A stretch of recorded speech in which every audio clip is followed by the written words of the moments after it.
I'm a 33-year-old woman, and I grew up in a family where I was always the extra piece nobody needed. My parents, wealthy and obsessed with appearances, had 3 kids. My older siblings, let's call them Ethan and Victoria, were the golden children.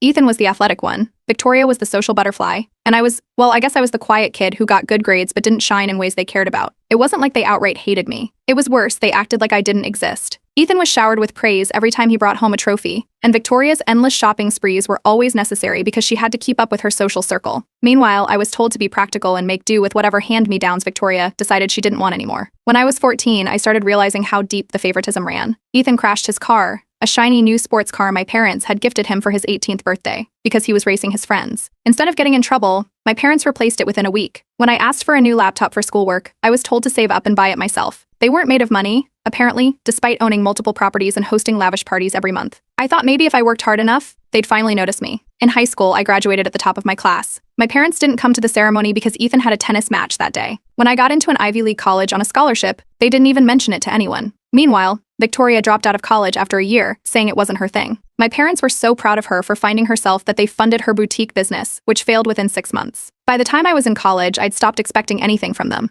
I started my own small business, a side hustle tutoring kids in math, which eventually grew into a full-fledged online learning platform. I didn't need their money, but it still stung that they never once acknowledged my accomplishments. They acted like Ethan and Victoria were the family's only successes, even though neither of them could hold down a job without constant help. The breaking point came when I was 28. I had been invited to a family gathering, one of those over-the-top events my parents threw to show off their perfect family. I overheard them talking about me in the kitchen.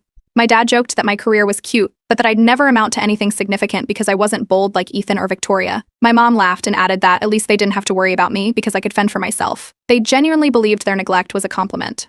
I walked out of that gathering early, but not before I noticed something odd. My grandfather, my dad's father, had pulled me aside earlier that day and asked how I was doing. He was the only person in the family who ever seemed to care. He didn't say much, but the way he looked at me that day stuck with me, almost like he was apologizing for something he couldn't fix. A few months later, I found out my name wasn't even included in my parents' will. Ethan and Victoria were listed as beneficiaries of the family trust, but I wasn't. My mom told me, completely unprompted, that it was because I was independent and didn't need anything. It wasn't just hurtful, it was infuriating. Ethan and Victoria had burned through hundreds of thousands of dollars in failed ventures and luxury purchases, yet they were being rewarded for it. Around the same time, my grandfather fell ill. He was the one managing the family trust, and there were whispers about transferring control to my parents. I couldn't imagine a worse idea. Curious, I started looking into the trust and the family's finances. What I found was a mess. Ethan had been using trust funds to finance a series of failed tech startups, and Victoria had drained tens of thousands on designer goods and business trips that were really just vacations. My parents had covered up most of it, likely to protect the family's reputation. I didn't say anything right away. Instead, I reached out to an old college friend who specialized in estate law. We talked through some options, and I started to see a path forward. Meanwhile, my grandfather started confiding in me more, saying he regretted how things had turned out with the family. He hinted that he wished the trust could go to someone responsible. The rest of the family didn't even notice we were growing closer. They were too busy fighting over who would get what once my grandfather passed. At one point, Ethan even joked about selling the family estate to cover his debts. They were so sure of their entitlement that they didn't see what was coming. Then my grandfather invited me to a family meeting about the trust. It was the first time I felt like I might actually have a say in the family's future. And I was ready to make sure things would never go back to the way they were. When the family meeting about the trust began, I could already tell it wouldn't be a smooth ride. My grandfather, seated at the head of the long dining table, looked frail but determined. My parents and siblings were all there, acting as if this was just a formality. They were so confident that control of the trust would pass directly to my parents that they barely acknowledged me.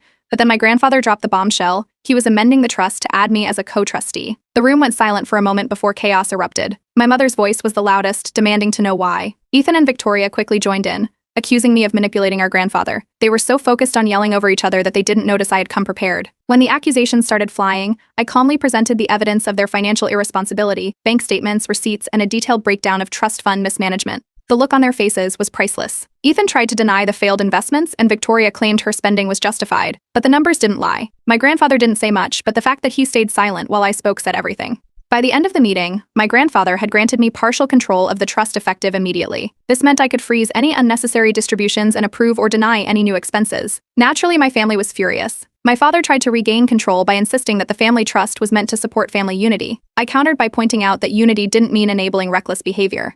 My siblings had drained resources for years, and my parents had turned a blind eye. If anything, my involvement was a way to preserve what was left of the family wealth. Once I started reviewing the trust's financials in detail, I uncovered even more problems. Ethan had taken out loans using his share of the trust as collateral, racking up debts he couldn't repay.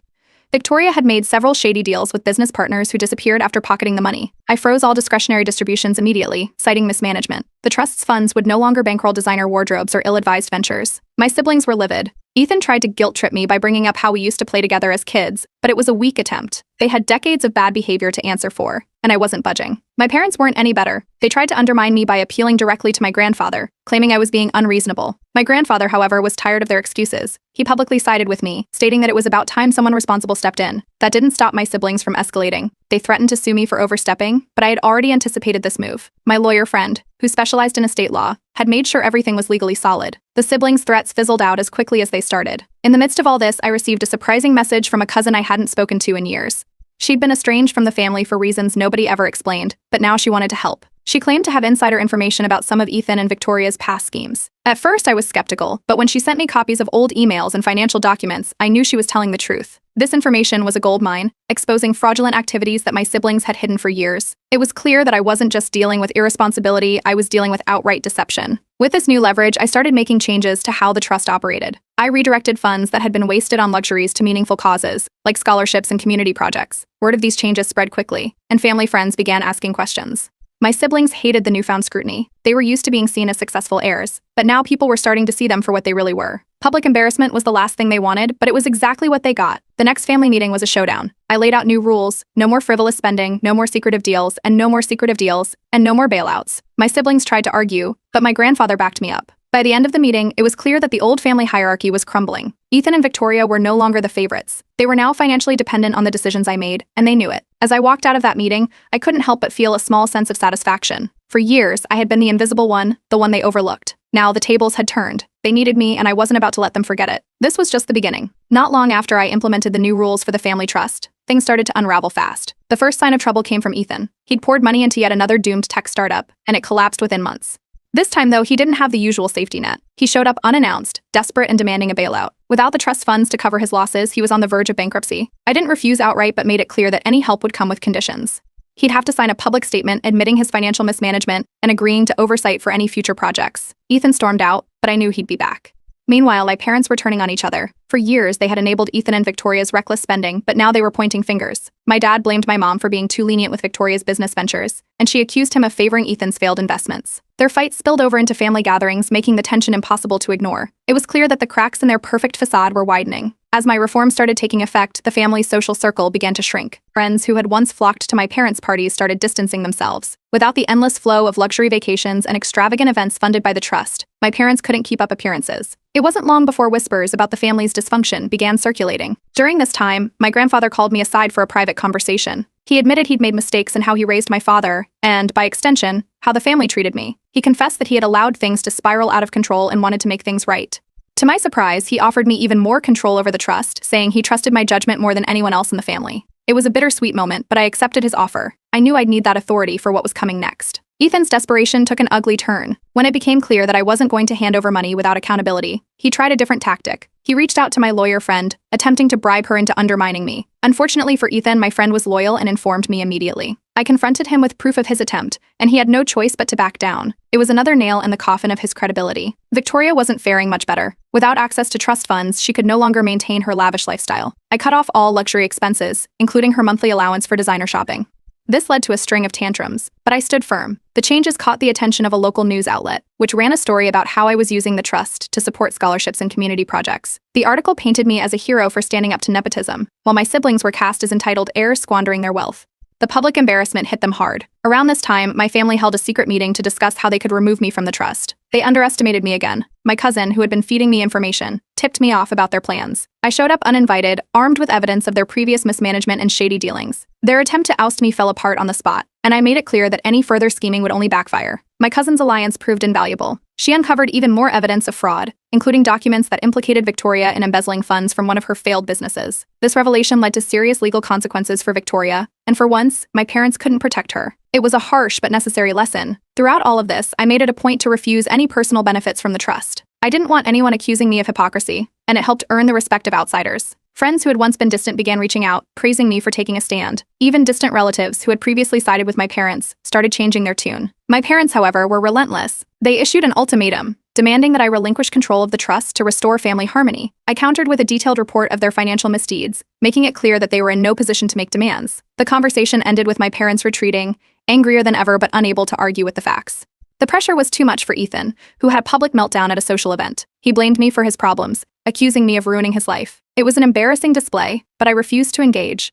The damage he had done to himself was far worse than anything I could have said. The final blow came during another family meeting. My grandfather announced he was rewriting his will, leaving the majority of his estate to me. The room was silent as he explained his decision, emphasizing that it was based on responsibility and trustworthiness. It was a moment that changed everything. My siblings looked devastated, my parents were furious, and I knew the power dynamics in the family would never be the same. As I left the meeting, I hinted that this was only the beginning. The family might not have realized it yet, but the days of their entitlement were over. It wasn't long after my grandfather's announcement about rewriting the will that his health took a turn for the worse. Despite the strained family dynamics, I stayed by his side during his final weeks, ensuring he had everything he needed. My siblings and parents showed up sporadically, mostly to ask for updates on his condition rather than to actually spend time with him. When he passed away, the sadness was mixed with an odd sense of finality. I knew his loss would trigger a storm, and I was ready. The will reading happened a few weeks later, with the entire family in attendance. My parents and siblings were dressed in somber black, their faces a mix of curiosity and poorly concealed anticipation. They were confident that the estate and trust would fall back into their hands, despite my recent involvement. But when the lawyer announced that the majority of the trust and the family estate were now under my sole control, the room erupted. Ethan accused me of manipulating our grandfather during his final days, claiming that I'd taken advantage of his weakened state. Victoria backed him up, calling the decision unfair and a betrayal of family values. Their accusations didn't last long. The lawyer presented signed documents and video recordings of my grandfather clearly outlining his wishes. Every safeguard had been put in place, and there was no room for them to contest it. The backlash didn't stop there. My parents immediately issued an ultimatum, demanding that I split the inheritance evenly to maintain family unity. I responded by calmly reminding them of the years they'd spent neglecting me while bailing out Ethan and Victoria. I also pointed out the evidence of their financial mismanagement that had forced my grandfather's hand in the first place. They had no comeback, but their anger was palpable. At the same meeting, I announced my decision to sell the family estate. That was the final blow. The estate had been the centerpiece of their social identity, the venue for countless lavish parties and a symbol of their supposed success. Losing access to it felt like losing their last shred of prestige. Ethan stormed out, slamming the door behind him, while Victoria sat in stunned silence. My parents didn't say a word, but their expressions said everything. The fallout was swift. Word of the will's contents and the sale of the estate leaked to the local media, and the story quickly went viral. Articles framed the family as entitled heirs who had squandered their wealth and were now paying the price, while I was portrayed as the responsible one stepping in to fix the damage. The embarrassment hit them hard, especially my parents, who had built their reputation around the image of a perfect, successful family. While the media frenzy unfolded, I made good on my promise to use the trust's funds for meaningful causes. I announced a new scholarship program for underprivileged students, funded entirely by the trust.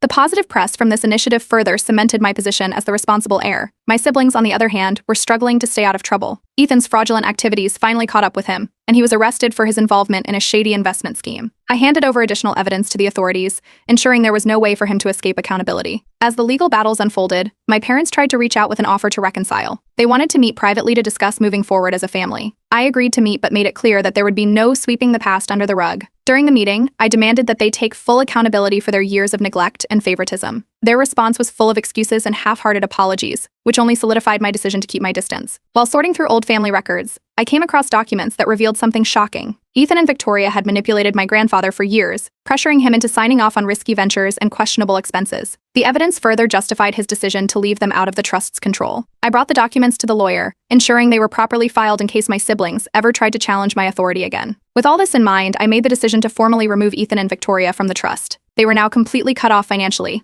left to fend for themselves. My parents, too, faced consequences. Without access to trust funds, they were forced to downsize their lifestyle significantly. Their once grand home was sold, and they moved to a much smaller house in a less affluent area. Surprisingly, some extended family members who had always sided with my parents began reaching out to me.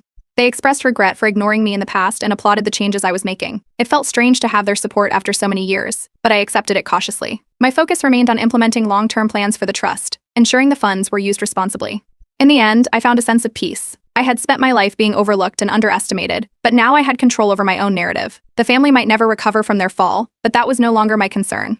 I was finally free to build a future on my own terms, and I planned to make the most of it. After I formally removed Ethan and Victoria from the trust, the backlash hit its peak. My siblings and parents decided to cut off all contact with me. Ethan sent a scathing message, accusing me of tearing the family apart, while Victoria took to social media, painting herself as a victim of betrayal. My parents, though quieter in their approach, made it clear through mutual acquaintances that I was no longer welcome in their lives. It didn't faze me. They had disowned me in every way that mattered long before this. Meanwhile, public opinion was overwhelmingly in my favor. The media story about the changes I made to the trust continued to gain traction, and people began reaching out with messages of support. Many praised me for standing up against entitlement and doing something good with the family's wealth. The scholarship program, in particular, struck a chord, and applications flooded in from students eager for a chance at higher education. Around this time, Victoria attempted a dramatic public apology. She posted a tearful video online, claiming she was ready to take accountability and repair our relationship. It felt hollow, especially when I noticed subtle jabs about how I'd changed after gaining power. I stayed silent, refusing to engage. The estate sale, as expected, didn't go smoothly. My family filed legal paperwork in an attempt to block it, arguing that selling the home would destroy their legacy. They underestimated how prepared I was. With the help of my lawyer friend, I expedited the process and made sure everything was airtight. Their efforts fell apart in court, and the sale went through. Watching the for sale sign go up was bittersweet, but I knew it was the right decision. The proceeds went straight into the trust, earmarked for community initiatives. Not long after, I hosted a charity gala to announce new programs funded by the trust. It was a spectacular event, attended by local leaders, educators, and even some distant relatives who wanted to make amends. I unveiled plans for a new community center, which would offer free classes, mentorship programs, and resources for underprivileged families. The press coverage was glowing, describing the night as a shining example of how wealth could be used responsibly. In contrast, my family's social reputation was in shambles. The pressure proved too much for my parents. They began publicly criticizing me, claiming I had disrespected the family legacy and manipulated my grandfather. Their accusations gained little traction, as most people saw through their bitterness. Behind closed doors, their marriage crumbled. My father moved out, and the whispers of divorce soon became official. Both blamed each other for the family's downfall, further isolating themselves from their shrinking social circle. Amidst the chaos, a former family friend reached out to me. She had distanced herself years ago due to my parents' behavior but wanted to share more stories about their manipulation. She confirmed what I already suspected. Ethan and Victoria had spent years exploiting my grandfather's trust, while my parents turned a blind eye. The additional context strengthened my resolve to stay the course. With no trust funds to fall back on, Ethan and Victoria had to find jobs. It didn't go well. Ethan's reputation as an unreliable entrepreneur made it hard for him to secure meaningful work, while Victoria struggled to adjust to life without luxury. A viral photo of her working as a retail cashier sparked a flurry of online comments, further denting her pride. Their struggles became part of a broader media narrative about the dangers of entitlement, turning the family into a cautionary tale. Surprisingly, old friends began to reconnect. Many had stayed away due to my family's toxic dynamics, but now they praised me for breaking free and doing something meaningful. Their support was a welcome change, a reminder that not everyone had written me off. My siblings weren't done causing trouble, though. They filed a lawsuit against me, alleging that I had coerced my grandfather into rewriting the will. The case went to court, but it didn't last long. The evidence of my grandfather's clear intentions and the legal safeguards we'd put in place were irrefutable. The judge dismissed the case, and my siblings left the courtroom humiliated. With the drama settling, I turned my attention to honoring my grandfather's memory. I established a foundation in his name, dedicated to funding educational programs and community development. The foundation quickly gained traction, earning praise from local leaders and cementing my reputation as someone who had turned a messy situation into a force for good. As for my parents, the stress of everything took its toll. Their divorce finalized quietly, with each blaming the other for the family's collapse. I heard through mutual acquaintances that they had moved to separate, modest homes. It was a stark contrast to the grand lifestyle they once flaunted. Ethan, in a rare moment of humility, reached out privately to ask for help. He wasn't looking for a handout, just advice. I agreed to help under strict conditions, making it clear this wasn't a reconciliation. I laid out a plan for him to rebuild his life, but whether he'd follow through remained to be seen. I moved into a modest home far from the family estate, focusing on my future. My work with the foundation gave me purpose, and for the first time in years, I felt a sense of peace. My family's chaos was behind me, and I was ready to build something meaningful on my own terms. The family estate officially sold for millions, closing the chapter on a place that had been a symbol of privilege and entitlement for so long. The proceeds went directly into the trust, funding new initiatives under the foundation. It was a satisfying moment, knowing the money was now being used to build something meaningful instead of financing lavish parties or doomed business ventures. The first project funded by the sale was a state-of-the-art community center offering free education and job training programs. Shortly after the estate sale, my parents quietly left town. Their social circle had dwindled to nothing, and the humiliation of losing their perfect family image had taken its toll. They moved to a small coastal town where they could live anonymously, far from the gossip and judgment of the community they once ruled. I heard through mutual connections that my father had taken up gardening, while my mother kept mostly to herself. Ethan, ever the dreamer, relocated overseas in hopes of a fresh start. He claimed he was pursuing business opportunities, but I suspected it was more about escaping the fallout. Victoria stayed local but struggled to adjust to a modest lifestyle. She was spotted working multiple retail jobs, her once carefully curated image a distant memory. Neither of them made any serious attempts to reconnect with me, and I didn't go out of my way to check on them. Meanwhile, the foundation flourished. What started as a single scholarship program grew into a multifaceted organization tackling issues like education, housing, and mental health support. The community center funded by the estate sale opened to rave reviews, and its programs were quickly oversubscribed. The foundation gained national attention, and I was invited to speak at conferences about philanthropy and responsible wealth management. Awards followed, and the recognition wasn't just for me, it was for the vision my grandfather had always wanted to see fulfilled. The shift in public opinion was striking. Extended family members who had once looked down on me now praised my efforts. They publicly distanced themselves from my parents and siblings, rewriting the narrative of our family's legacy. It wasn't lost on me that their sudden support was opportunistic, but I chose to let it slide. My focus was on the future, not revisiting old wounds. Years later, my parents made an attempt to reconcile. They sent a long letter expressing regret for how they had treated me and asking for a chance to rebuild our relationship. I responded politely but kept my distance. Their apology felt more like an attempt to ease their guilt than a genuine effort to repair the past. I wasn't angry anymore, but I also wasn't interested in reopening that door. My siblings, on the other hand, faded into obscurity. Ethan's overseas ventures never took off, and he eventually settled into a quiet life, far removed from his former ambitions. Victoria kept a low profile, rarely seen in social circles. Their absence from the public eye was a stark contrast to the lives they once led, and it was clear they had no plans, or means, to reclaim their former status. In the absence of family, I built my own circle of close friends and allies. These were people who supported me unconditionally and celebrated my successes without any ulterior motives. Together, we created a strong network that felt more like family than my own ever had. It was a new chapter free of the toxicity and drama that had defined so much of my earlier life. My business, which had started as a college side hustle, also thrived. Without the weight of family expectations and distractions, I was able to focus entirely on its growth. It expanded into new markets and earned industry recognition, further proving that my independence wasn't just a fluke, it was a testament to hard work and resilience. One day, I found myself visiting my grandfather's grave. Standing there, I reflected on everything that had happened, the struggles, the betrayals, and ultimately, the transformation. My grandfather had once expressed regret for the family's dysfunction, and while I couldn't fix the past, I knew I had honored his vision for the future. The family wealth was now a force for good, helping countless people instead of fueling greed and entitlement. It felt like closure, a quiet victory shared between me and the man who had believed in me when no one else did. The impact of the foundation was undeniable. Local communities were thriving, with tangible improvements in education, employment, and quality of life. People who had never met my grandfather spoke of him with respect, his name now associated with generosity and positive change. It was a legacy I was proud to carry forward. Looking back, I felt no guilt about the decisions I had made. They had been necessary, not just for me, but for the greater good. The family's downfall was a consequence of their own choices, and while I wish things could have been different, I didn't regret taking the path I did. Now I live a quiet, fulfilling life far removed from the chaos of my past. My days are spent working on the foundation, expanding its reach, and enjoying the peace that comes with knowing I've built something meaningful. It's not the life my family had envisioned for me, but it's the life I always wanted, and that's more than enough.